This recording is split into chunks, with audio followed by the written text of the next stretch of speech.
નમસ્કાર મિત્રો, દેશ અને દુનિયાના તાજા સમાચારમાં તમારું સ્વાગત છે। સૌથી મોટા સમાચાર સામે આવ્યા છે। સ્વામિનારાયણ સાધુને નડ્યો છે અકસ્માત, બેના થયા છે મોત। ગોધાવટા અને ગુંદા વચ્ચે કોઝવે પરથી આર્ટિગા કાર પાણીના પ્રવાહમાં તણાઈ ગઈ હતી। બોટાદ બરવાડા ફાયર ટીમ દ્વારા તરત રેસ્ક્યુ કરવાની કામગીરી હાથ ધરવામાં આવી। કારમાં સવાર કુલ 7 લોકોમાંથી 4ને બચાવી લેવામાં આવ્યા છે। બેના મૃતદેહ બહાર કઢાયા છે। ગોધાવટા ગામે લાપતા શાંતિ ચરિત સ્વામીની શોધખોળ માટે એનડીઆરએફની ટીમ ભાવનગરથી રવાના કરવામાં આવી છે। મિત્રો, અન્ય મહત્વના સમાચારની વાત કરીએ તો ઘણા રાજ્યોમાં ભારે વરસાદની આગાહી। બંગાળની ખાડીમાંથી આવતા ચોમાસાના પવનોને કારણે ઉત્તર ભારતના ઘણા રાજ્યોમાં ભારે વરસાદનો સમયગાળો શરૂ થયો છે। સોમવાર સવારથી દિલ્હી, રાજસ્થાન સહિત ઘણા રાજ્યોમાં વાદળો છવાઈ ગયા। ભારતીય હવામાન વિભાગની આગાહી અનુસાર ઉત્તર પ્રદેશ, બિહાર, બંગાળ, ઉત્તર પૂર્વીય રાજ્યોમાં ભારે વરસાદની સંભાવના છે। આ રાજ્યોમાં 19 જુલાઈ સુધીમાં ચોમાસાની જોરદાર અસર જોવા મળનારી છે। મિત્રો, અન્ય મહત્વના સમાચારની વાત કરીએ તો મહેસાણામાંથી ફેક આઈએએસ ઓફિસર ઝડપાયો છે। મહેસાણામાંથી એક ફેક આઈએએસ અધિકારી ઝડપાયો છે। અર્પિત શાહ ઉર્ફે વૃષભ રેડ્ડી નામના શખ્સે આઈએએસ અધિકારી હોવાનો ડોળ કર્યો હતો। આ ફેક આઈએએસ અધિકારીએ વિસનગરના શખ્સ સાથે છેતરપિંડી કરી હતી। તેણે વિસનગરના શખ્સને ફોન કરીને જણાવ્યું કે તમારા મિત્રને ત્યાં ઇન્કમટેક્સ રેડ પાડી છે। તમારા મિત્રના 600 કરોડ મારી પાસે છે, પૈસા છોડાવવા હોય તો હું કહું એમ કરો, એમ કહીને તેણે પૈસા પડાવ્યા હતા। મિત્રો, અન્ય મહત્વના સમાચારની વાત કરીએ તો કાશી વિશ્વનાથ મંદિરમાં ભારે ભીડ જોવા મળી।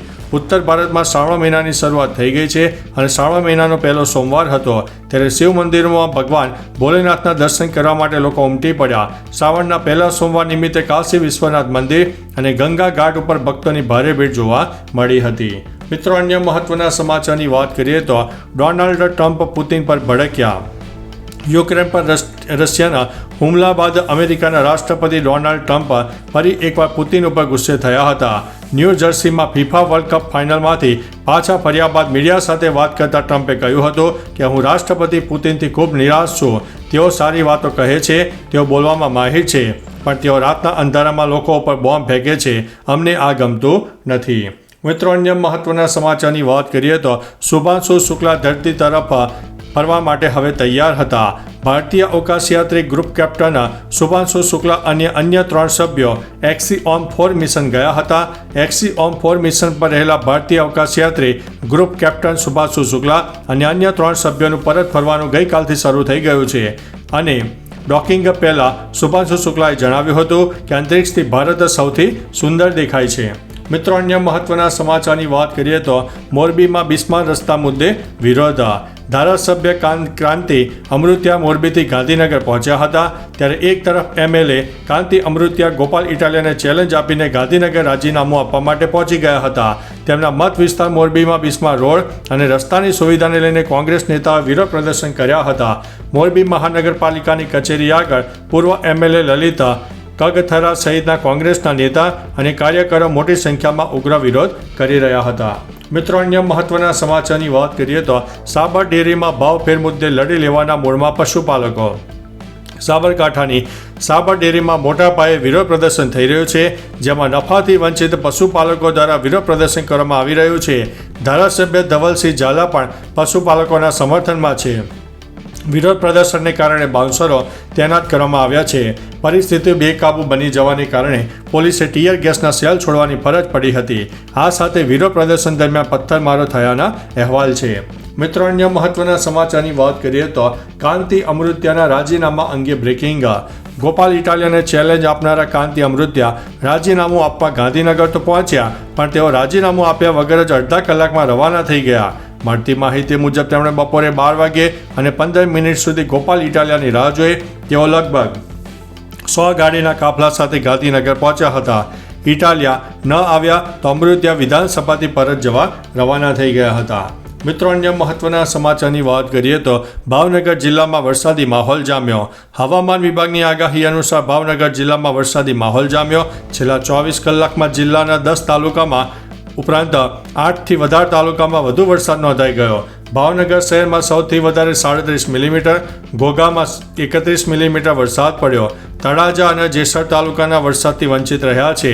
સવારથી કાળા ડિબાંગ વાદળો છવાઈ ગયા હતા. હવામાન વિભાગે હજુ પણ રાજ્યના અનેક સ્થળોએ છૂટાછવાયા વરસાદની શક્યતા વર્ણવી છે.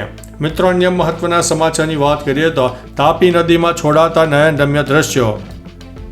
ઉપરવાસ અને તાપી પંથકમાં ભારે વરસાદને કારણે તાપી નદીમાં નવા નીરની આવક થઈ છે. હાલ તાપી નદી બંને કાંઠે છલકાઈ રહી છે. આ દરમિયાન આકાશી દ્રશ્યોમાં અદ્ભુત નજારો જોવા મળ્યો છે. ઉકાઈ ડેમમાંથી ધીમે ધીમે પાણી છોડવામાં આવી રહ્યું છે. ઉકાઈ ડેમની સપાટી 324.96 ફૂટ ઉપર પહોંચી ગઈ છે. કોઝવેની સપાટી 6.15 મીટર પર પહોંચી છે. તાપી નદીમાં પાણી છોડાતા નયનરમ્ય દ્રશ્યો પણ સામે આવ્યા છે. મિત્રો, અન્ય મહત્વના સમાચારની વાત કરીએ તો કોંગ્રેસ કાર્યકર્તા અને પોલીસ વચ્ચે ઘર્ષણ. મોરબી મહાનગરપાલિકાનો ઘેરાવો કરવા માટે કોંગ્રેસને અંદર જવા ન દેતા પોલીસ સાથે ઘર્ષણ થયું હતું. મહાનગરપાલિકા ઓફિસે તાળું મારીને ઓફિસે બંધ કરી દેતા કોંગ્રેસના આગેવાનોમાં રોષ જોવા મળ્યો. 2 માજી ધારાસભ્ય, જિલ્લા પ્રમુખ સહિતના અગ્રણીઓને લોકોની રજૂઆત કરવા માટે મહાનગરપાલિકામાં ન જવા દેવાયા. મ્યુનિસિપલ કમિશનર રજૂઆત સાંભળવા નહીં આવતા કોંગ્રેસે રસ્તા રોકો આંદોલન શરૂ કર્યું હતું.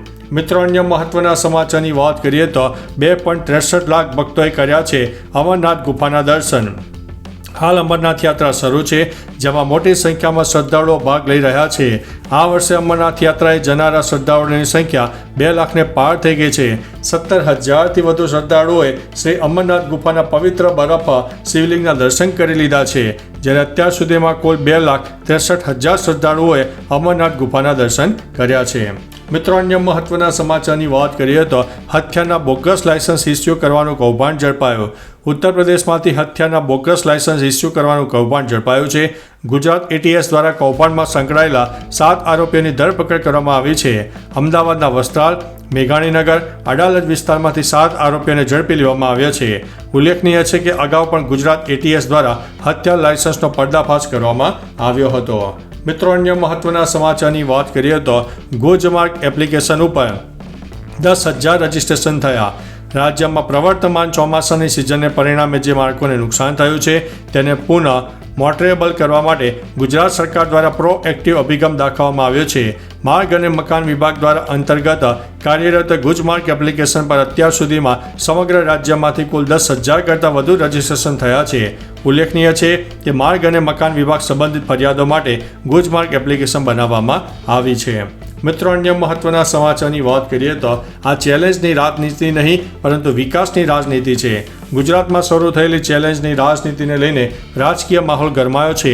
વિસાવદરના ધારાસભ્ય ગોપાલ ઇટાલિયા અને મોરબીના ધારાસભ્ય કાંતિ અમૃત્યા વચ્ચે ડ્રામા ચાલી રહ્યો છે. આ મામલે ઋષિકેશ પટેલનું નિવેદન સામે આવ્યું હતું. આ બાબતે ઋષિકેશ પટેલે મૌન કર્યું છે. ગુજરાતમાં ફક્ત વિકાસની રાજનીતિ ચાલી રહી છે. સિવિલ હોસ્પિટલમાં કોડિયા મંદિર ખસેડવા બાબતે પણ ઋષિકેશ પટેલ મૌન રહ્યા છે. તો ચાલો મિત્રો, ફરીથી દેશ અને દુનિયાના સુપરફાસ્ટ સમાચાર લઈને મળતા રહીશું. ત્યાં સુધી અમને રજા આપશો. નમસ્તે.